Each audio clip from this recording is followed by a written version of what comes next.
नमस्कार। चलिए आज एक ऐसे कमाल के टूल पर बात करते हैं जो सभी जरूरी दस्तावेजों को सीधा हमारी जेब में पहुंचा सकता है। ये एक ऐसी चीज है जो हमारी जिंदगी को वाकई बहुत आसान बना सकती है। अच्छा, एक बात बताइए, क्या हर जगह असली दस्तावेज लेकर घूमना थोड़ा झंझट वाला काम नहीं लगता?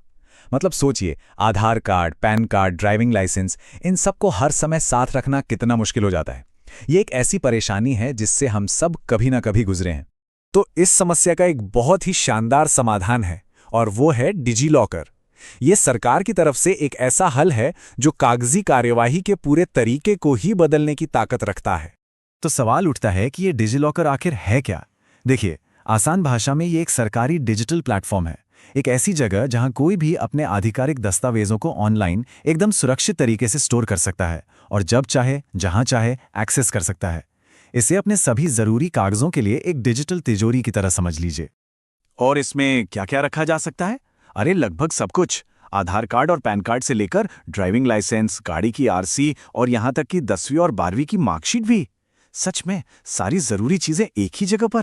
और हाँ, सबसे बड़ी और सबसे जरूरी बात, डिजी लॉकर में रखे गए ये डिजिटल दस्तावेज कानूनी तौर पर बिल्कुल असली कागजों के बराबर ही मान्य हैं। ये सिर्फ कोई फोटोकॉपी नहीं है, बल्कि एक ऑफिशियल, वेरीफाइड डिजिटल वर्जन है। तो अब ये जानना जरूरी है कि इसे इस्तेमाल करना कितना आसान है। तो अच्छी खबर ये है कि बस कुछ ही मिनटों में इसकी शुरुआत की जा सकती है। चलिए देखते हैं कि ये कैसे होता है। तो इसकी प्रक्रिया काफी सीधी है। सबसे पहला कदम है ऐप डाउनलोड करना या फिर वेबसाइट खोलना। इसके बाद साइन अप करके मोबाइल नंबर को एक ओटीपी से वेरीफाई करना होता है और फिर एक यूनिक सा यूजर नेम और एक मजबूत पासवर्ड बनाना है ताकि अकाउंट एकदम सेफ रहे। और बस अब आखिरी दो कदम। चौथा, अपने आधार को लिंक करना है, जिससे अकाउंट पूरी तरह से वेरीफाई हो जाता है। और पांचवा, अलग अलग सरकारी विभागों से अपने दस्तावेजों को खोजना है और उन्हें अपने लॉकर में जोड़ लेना है। बस हो गया।